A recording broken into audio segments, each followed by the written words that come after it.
솔직한 게 좋은 거라고요. 그런데 진심이 친구를 떠나게 만들 수도 있습니다. 여러분, 혹시 이런 경험 있으세요? 친구를 만났는데 계속 자기 얘기만 하는 사람. 돈 자랑, 자식 자랑에 온갖 푸념까지. 집에 돌아오면 왜 이렇게 피곤할까요? 반대로 어떤 친구는 만나고 나면 기분이 좋아져요. 마음이 편해지고 또 만나고 싶어져요. 대체 이 차이는 뭘까요? 오늘 지혜의 정원에서는 심리학 교수가 20년간 연구해서 밝혀낸 친구 관계의 황금 법칙을 알려드립니다. 나이 들어서도 친구들이 계속 곁에 있는 사람들의 놀라운 공통점을 발견했거든요. 실제로 김영희 씨도 이 방법으로 완전히 달라졌어요. 예전엔 친구들이 연락도 안 했는데 이제는 먼저 전화가 와요. 영희야, 너랑 있으면 참 편해라는 말까지 듣게 됐거든요. 이 영상을 끝까지 보시면 평생 친구와 행복하게 지내실 수 있을 뿐 아니라 나이가 들어도 늘 곁에 사람이 있는 따뜻한 노후를 보내게 됩니다. 구독하시고 여러분의 인생 이막을 함께 준비해 보세요. 지혜의 정원이 여러분의 노후를 따뜻하게 안내해 드리겠습니다.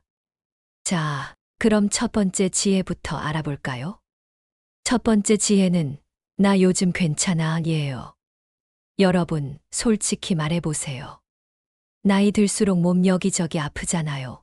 무릎도 아프고 허리도 아프고 자식들 걱정도 많고 돈 걱정도 끝이 없어요. 그런데 친구 만날 때마다 이런 얘기만 한다면 처음엔 들어줘요. 두 번째도 참아줘요. 하지만 세 번째부터는 피하게 됩니다. 왜 그럴까요? 심리학에서는 이걸 감정 전염이라고 해요. 부정적인 감정은 바이러스처럼 빠르게 퍼져요. 누군가 계속 힘든 얘기만 하면 듣는 사람도 덩달아 우울해져요. 특히 나이 들수록 이런 현상이 더 심해져요. 젊을 때는 스트레스를 받아도 금방 회복됐지만 중년 이후에는 부정적 감정이 오래 남아있거든요. 실제 예를 들어볼게요. 75세 박순자 씨는 매주 목요일마다 친구들과 산책을 하세요. 그런데 당뇨병으로 고생하면서 산책할 때마다 아이고, 당뇨 때문에 죽겠어. 약값도 비싸고, 음식도 못 먹고. 라고 하셨대요. 처음에는 친구들이 걱정해줬어요. 순자야, 많이 힘들겠다. 병원은 잘 다니고 있어? 라고 물어봤죠. 그런데 시간이 지나니까 점점 모임에 부르지 않게 됐어요. 왜 그랬을까요? 친구들이 냉정해서가 아니에요. 사람은 본능적으로 자신의 에너지를 보호하려고 해요. 만날 때마다 우울해지는 사람과는 자연스럽게 거리를 두게 되거든요. 그러다가 어느 날 순자 씨가 깨달았어요. 내가 친구들을 힘들게 하고 있구나. 그래서 말하는 방식을 바꿨어요. 요즘 당뇨 관리하느라 바쁘지만, 그래도 건강해지는 것 같아서 기분이 좋아. 가을 바람도 상쾌하고. 라고 했죠. 어떻게 됐을까요?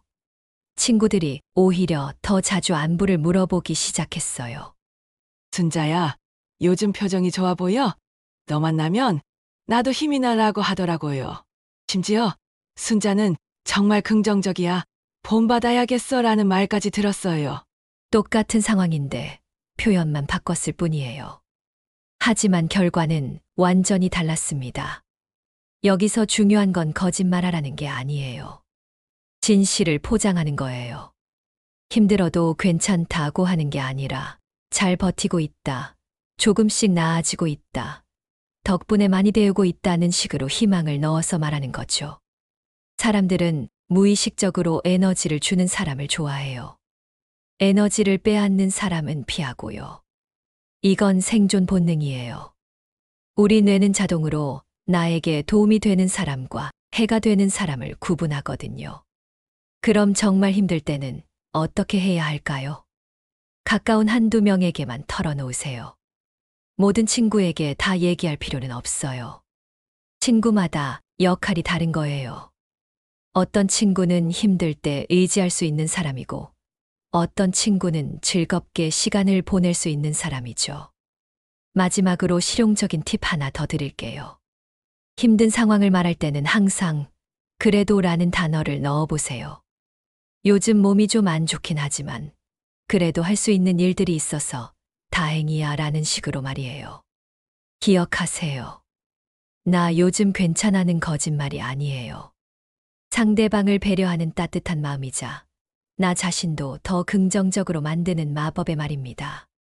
두 번째 지혜는 돈 얘기는 잘 몰라입니다. 여러분, 친구끼리 가장 조심해야 할 주제가 뭘까요? 바로 돈 얘기예요. 부동산 올랐다, 주식 땄다, 연금 얼마 나온다. 이런 얘기 한 번이라도 해보셨죠? 그런데 이게 우정을 깨뜨리는 독이 된다는 거 아세요? 왜 그럴까요? 심리학에서 말하는 사회적 비교 때문이에요. 사람은 자동으로 다른 사람과 비교해요. 내가 더 잘 사나 못 사나 따져보는 거죠. 특히 나이 들수록 이런 비교가 더 심해져요. 젊을 때는 나도 언젠가는 저렇게 될 거야 라고 생각해요. 하지만 중년 이후에는 이제 따라잡기 힘들겠구나 라는 생각이 들어요. 실제 사례를 말씀드릴게요. 68세 최철수 씨는 퇴직 후 고향으로 내려와서 귤 농장을 운영했어요. 그런데 몇 년 전부터 귤 가격이 많이 올라서 수입이 꽤 괜찮아졌어요. 마을 이장님 댁에서 하는 정월 모임에서 자랑스러워서 얘기했죠. 요즘 귤값이 좋아서 올해는 수입이 쏠쏠해. 아들 결혼 자금도 마련했어. 처음엔 친구들이 와, 대단하네라고 했어요. 하지만 시간이 지나니까 분위기가 이상해졌어요. 어떤 분은 돈 있으니까 좋겠네. 우리는 연금으로 겨우 버티는데. 라며 시큰둥했어요. 또 어떤 분은 농사꾼들만 돈 벌고 우리 같은 서민은 어쩌라고. 라며 자격지심을 보였어요. 심지어는 철수 만나면 맨날 돈 자랑이야. 듣기만 해도 지쳐. 라고 뒤에서 말하는 분도 있었어요. 결국 30년 넘게 함께했던 마을 모임에서 자연스럽게 소외되기 시작했어요. 철수 씨는 나중에 후회했어요. 돈보다 친구가 더 소중한데 왜 그런 얘기를 했을까? 라고 말이에요. 반대 사례도 있어요.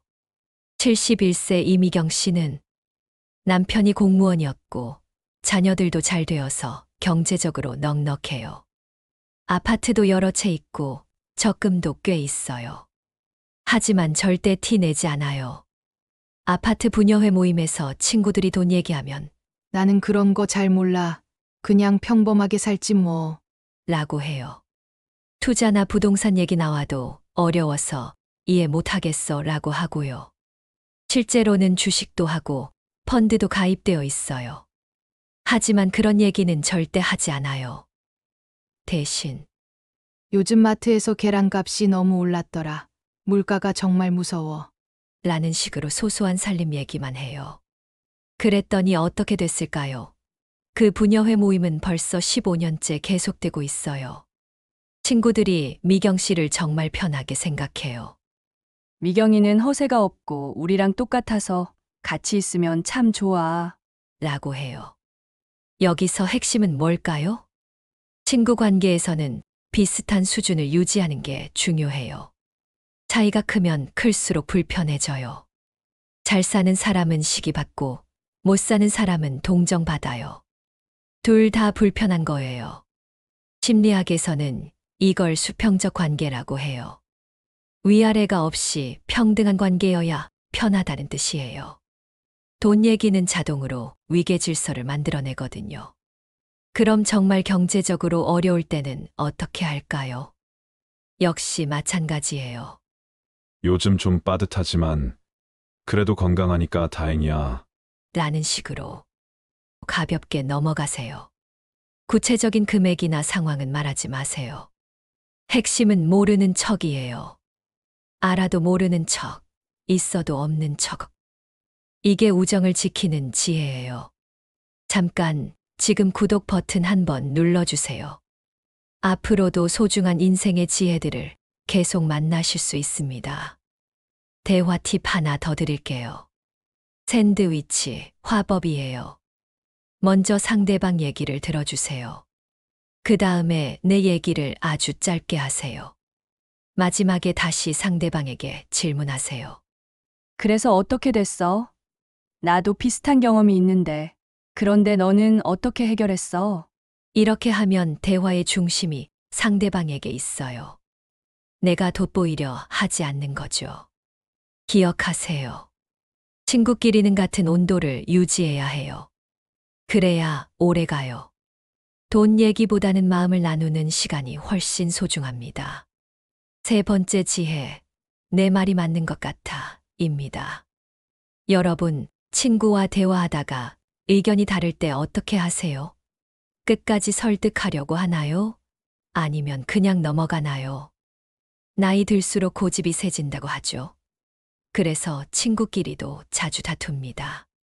정치 얘기, 자식 교육 방법, 심지어 드라마 내용까지. 그런데 여기서 함정이 있어요. 논쟁에서 이기는 순간, 우정에서는 지는 거예요. 왜 그럴까요? 사람은 옳은 말을 듣고 싶어 하는 게 아니에요. 인정받고 싶어 해요. 내 편이 되어주길 원해요. 특히 나이 들수록 이런 욕구가 더 강해져요. 젊을 때는 새로운 걸 배우는 게 즐거웠지만, 나이 들면 내 경험과 생각을 인정받고 싶어 해요. 실제 예를 들어볼게요. 65세 한정민 씨는 성격이 정의롭고 똑똑해요. 퇴직 전에는 중학교 교장 선생님을 하셨어요. 친구들과 만나면 항상 정확한 정보를 알려주려고 하세요. 어느 날 터미널 앞 찻집에서 친구들과 차를 마시고 있었어요. 그런데 한 친구가 이런 얘기를 했어요. 요즘 젊은 애들은 정말 버릇이 없어. 지하철에서도 노인들한테 자리 양보 안 하고. 우리 때는 그러지 않았는데 말이야. 정민 씨가 바로 반박했어요. 그게 아니야. 요즘 애들도 착한 애들 많아. 내가 직접 봤는데 자리 양보하는 학생들도 많더라고. 우리 때도 문제 있는 애들 있었잖아. 시대가 다른 거지. 틀린 말 아니죠. 맞는 말이에요. 하지만 그 친구는 기분이 상했어요. 내가 뭘 알아. 나는 매일 지하철 타면서 실제로 겪었는데 교장했다고 모든 걸 다 안다고 생각하나? 라고 하면서 언성을 높였어요. 결국 그날 이후로 만남이 어색해졌어요. 정민 씨는 억울했어요. 맞는 말 했는데 왜 화를 낼까? 라고 생각했거든요. 반대로 72세 김혜숙 씨는 다른 방법을 써요. 이분은 오랜 경험을 통해 터득한 지혜가 있어요. 똑같은 상황에서 혜숙 씨는 이렇게 말했어요. 그러게 요즘 세상이 많이 바뀌었지. 내가 걱정되는 마음 충분히 이해해. 우리 때와는 정말 다르지? 먼저 상대방의 감정을 받아준 거예요. 그리고는 조금 기다렸다가 부드럽게 덧붙였어요. 그래도 가끔 보면 착한 아이들도 있는 것 같던데. 어떻게 생각해? 너도 그런 경험 있지 않아? 어떻게 됐을까요? 그 친구가 마음을 열었어요. 그래, 내 말도 맞네. 생각해보니 며칠 전에는 한 학생이 자리를 양보해줘서 고마웠는데 내가 너무 단정적으로 생각했나 봐. 오히려 자신의 생각을 돌아보게 됐어요. 똑같은 메시지를 전달했지만 방법이 달랐어요. 먼저 공감하고 그 다음에 다른 관점을 제시한 거죠. 여기서 핵심은 뭘까요? 사람들은 자신의 감정을 먼저 인정받고 싶어 해요. 논리는 그 다음이에요. 특히 중년 이후에는 이런 경향이 더 강해져요. 내 마음을 알아주는 사람에게는 마음을 열지만 나를 틀렸다고 하는 사람에게는 벽을 쌓아요. 심리학에서는 이걸 감정적 검증이라고 해요. 내 감정이 틀렸다고 하면 방어적이 돼요. 하지만 내 감정을 이해해 준다고 하면 마음을 열어요. 실전 팁을 알려드릴게요. 1단계는 먼저 공감하기예요. 그런 일이 있었구나. 많이 속상했겠네. 내 마음 알겠어. 2단계는 감정 인정하기예요. 내 마음 충분히 이해해. 그럴 수 있다고 생각해. 나도 그런 적 있어.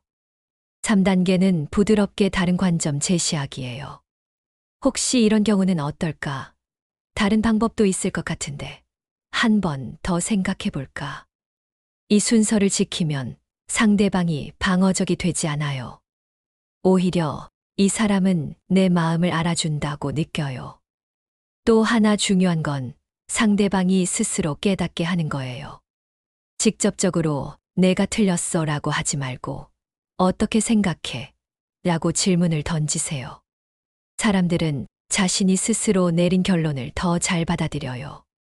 마지막으로 절대 하지 말아야 할 말도 있어요. 그건 틀렸어. 내가 맞아. 넌 몰라서 그래 같은 말들이에요. 이런 말들은 친구를 적으로 만드는 독이에요. 친구는 토론 상대가 아니에요. 내 편이 되어줄 사람이에요.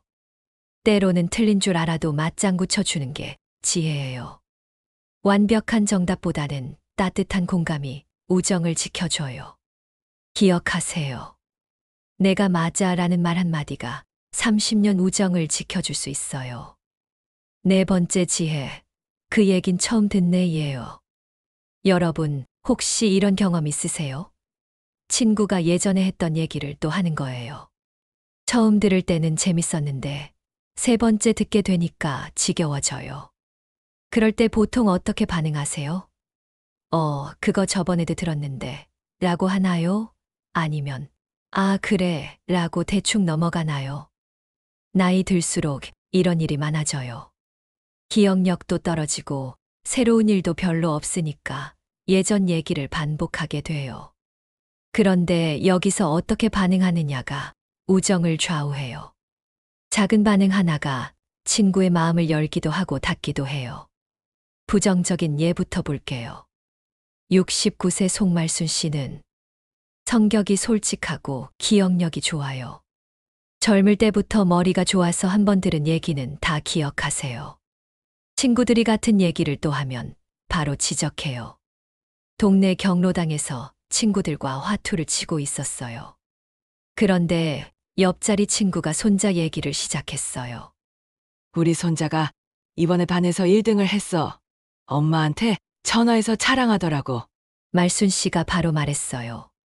그거 저번 주에도 들었어. 벌써 세 번째 듣는 얘기네. 아, 그거 아는 얘기야. 말순 씨는 자신이 정직하다고 생각해요.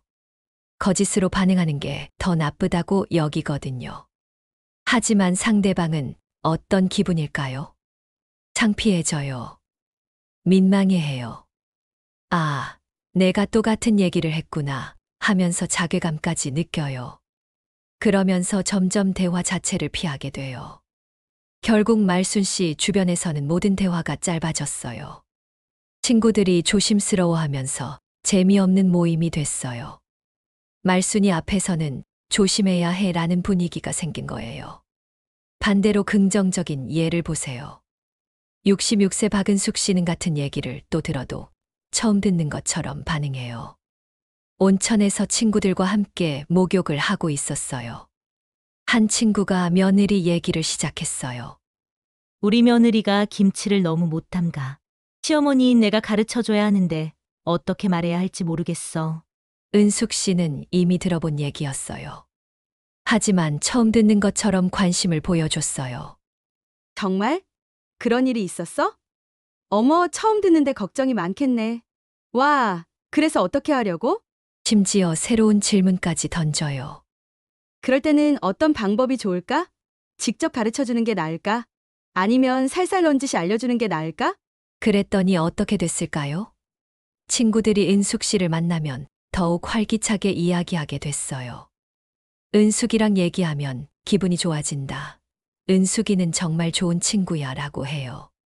왜 그럴까요? 심리학에서 말하는 인정 욕구 때문이에요. 사람은 누구나 자신의 얘기를 들어주는 사람을 좋아해요. 특히 관심 있게 들어주면 더욱 좋아해요. 나이 들수록 이 욕구는 더 강해져요.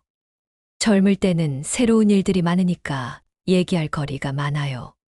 하지만 나이 들면 반복되는 일상이 대부분이에요. 그래서 예전 기억을 자주 꺼내게 돼요. 그때가 가장 생생하고 재미있거든요. 이럴 때 또 그 얘기야? 라고 하면 그 사람의 즐거움을 빼앗는 거예요. 하지만 처음 듣는데 재밌다고 하면 그 사람을 기쁘게 하는 거예요. 여기서 중요한 건 진짜로 관심을 가지고 들으려고 노력하는 거예요. 단순히 말만 처음 듣네라고 하는 게 아니라 정말로 새로운 각도에서 들어보는 거죠. 실전 팁을 알려드릴게요. 같은 얘기를 또 들었을 때는 그거 저번에 들었어가 아니라 그때 정말 힘들었겠다. 또 그 얘기네 대신 지금 들으니 더 생생하네. 알고 있어 보다는 그래서 어떻게 됐어 라고 해보세요. 핵심은 내용보다 감정에 집중하는 거예요. 똑같은 얘기라도 그때그때 느낌이 다를 수 있어요. 오늘 들으니 어제와는 또 다른 감동이 있을 수도 있고요. 또 다른 방법도 있어요. 질문을 추가하는 거예요. 그때 기분이 어땠어? 지금 생각해보니 어떤 것 같아? 나 같으면 어떻게 했을까? 이렇게 하면 같은 얘기도 새로운 각도에서 들을 수 있어요. 상대방도 자신의 경험을 다시 한번 생각해보게 되고요. 실제로는 이런 반응이 나에게도 도움이 돼요. 같은 이야기라도 다른 관점에서 들으면 새로운 교훈을 얻을 수 있거든요. 또한 친구의 성격이나 가치관을 더 깊이 이해할 수 있어요. 마지막으로 이건 거짓말이 아니에요. 진심으로 관심을 가지고 들어주는 거예요. 친구의 기억 속 이야기는 그 사람의 보물이에요. 그 보물을 소중히 여겨주는 사람이 진짜 친구예요. 기억하세요. 처음 듣는다는 말 한마디가 친구의 하루를 밝게 만들어줄 수 있어요. 그 작은 배려가 평생 우정으로 돌아올 거예요. 마지막 5번째 지혜는 오늘 즐거웠다, 예요. 여러분, 친구와 만나서 헤어질 때 마지막으로 하는 말이 뭔가요? 그럼 조심히 들어가. 다음에 또 만나자. 이런 말들 하시죠. 그런데 이 마지막 한마디가 정말 중요해요. 왜냐하면 이 말이 오늘 만남 전체의 기억을 좌우하기 때문이에요. 심리학에서는 이걸 최신성 효과라고 해요. 사람은 마지막에 들은 말을 가장 오래 기억해요. 마치 영화의 엔딩처럼 마지막 인상이 전체를 결정하는 거예요. 안 좋은 예부터 보세요. 73세 조갑생 씨는 성격이 솔직해서 느낀 대로 말해요. 거짓말하는 걸 싫어하고 있는 그대로 표현하는 게 진실한 거라고 생각해요. 주말마다 동네 공원에서 친구들과 게이트볼을 하세요. 게임이 끝나고 친구들과 헤어질 때 이런 식으로 말해요. 아, 오늘 좀 피곤하네. 집에 가서 쉬어야겠다. 나이 들어서 체력이 딸려. 다리가 아파서 힘들었어. 거짓말은 아니에요. 실제로 피곤하고 몸도 아프니까요. 하지만 친구들이 듣기에는 어때요? 아, 나랑 만나서 피곤했구나. 내가 값쟁이를 힘들게 했나? 이렇게 느껴져요. 처음에는 친구들이 몸 괜찮아. 무리하지 마. 라고 걱정해줬어요. 하지만 매번 이런 식으로 끝나니까 점점 부담스러워졌어요. 결국 값생 씨 주변에서는 값생이는 만나면 힘들어한다는 인식이 생겼어요. 친구들이 생각하기를 우리가 값생이한테 부담이 되나 보다고 여기게 된 거예요. 반대로 긍정적인 예를 보세요. 70세 이춘호 씨는 실제로는 몸이 조금 힘듭니다. 혈압약도 먹고 관절도 아프고 때로는 정말 피곤할 때도 있죠. 그런데 친구들과 헤어질 때는 언제나 이렇게 말합니다. 매주 화요일마다 바닷가 횟집에서 친구들과 점심을 함께한 뒤 식사가 끝나면 꼭 이렇게 인사하죠. 오늘 정말 즐거웠어. 덕분에 기분이 좋아졌다. 다음에 또 만나자. 너희들 덕분에 웃음이 늘었어. 실제로 조금 피곤할 수도 있어요. 하지만 그보다는 즐거웠던 마음, 고마운 마음을 먼저 표현하는 거예요. 피곤함은 집에 가서 혼자 느끼면 되는 거니까요. 그랬더니 어떻게 됐을까요? 친구들이 춘호 씨를 먼저 찾게 됐어요. 춘호랑 만나면 항상 기분이 좋아져. 다음에 또 만나고 싶어. 춘호는 늘 긍정적이야 라고 해요. 왜 이런 차이가 날까요? 사람의 기억은 감정과 함께 저장돼요. 마지막에 좋은 감정을 느끼면 그 만남 전체가 좋은 기억으로 남아요. 반대로 마지막에 부정적인 말을 들으면 전체가 별로였던 기억으로 남아요. 실제 연구 결과도 있어요. 같은 시간을 보내도 마지막 5분의 경험이 전체 만족도의 60%를 결정한다고 해요. 이걸 피크앤드 룰이라고 하는데 가장 인상 깊었던 순간과 마지막 순간이 전체 경험을 좌우한다는 뜻이에요. 그럼 정말 재미없는 만남이었을 때는 어떻게 해야 할까요? 그래도 긍정적으로 마무리하세요. 거짓말이 아니라 좋았던 부분을 찾아서 말하는 거예요. 오늘 내 얘기 듣고 많은 생각이 됐어. 오랜만에 만나서 반가웠어. 이런 시간도 필요한 것 같아. 너와 대화하면 항상 배우는 게 있어. 이런 식으로 말하면 상대방도 기분 좋게 헤어질 수 있어요. 실전 팁을 더 알려드릴게요. 구체적으로 말하는 게 좋아요. 예를 들어서 좋았어 라고 하지 말고 내 여행 얘기가 정말 재밌었어 라고 해보세요. 또 즐거웠어 보다는 오랜만에 이렇게 웃어본 것 같아 라고 하면 훨씬 진심이 느껴져요. 미래를 언급하세요. 다음에는 그 카페에서 만나자. 봄에 꽃 구경 같이 가자. 감사 표현을 하세요. 시간 내줘서 고마워. 덕분에 좋은 하루였어. 마지막 인사는 선물이에요. 상대방의 마음에 남겨주는 소중한 선물이에요. 오늘 만남이 아무리 평범해도 마지막 한마디로 특별한 추억으로 만들 수 있어요. 그리고 그 따뜻한 마무리가 다음 만남으로 이어지는 다리 역할을 해요. 기억하세요. 오늘 즐거웠다는 말이 다음 만남을 약속하는 마법의 주문이에요. 여러분, 오늘 배운 5가지 지혜 어떠세요? 한 번 더 정리해 드릴게요. 첫째, 힘들어도 나 괜찮아 라고 말하세요. 둘째, 돈 얘기 나와도 난 잘 몰라 라고 하세요. 셋째, 논쟁이 생기면 내 말이 맞아 라고 인정해 주세요.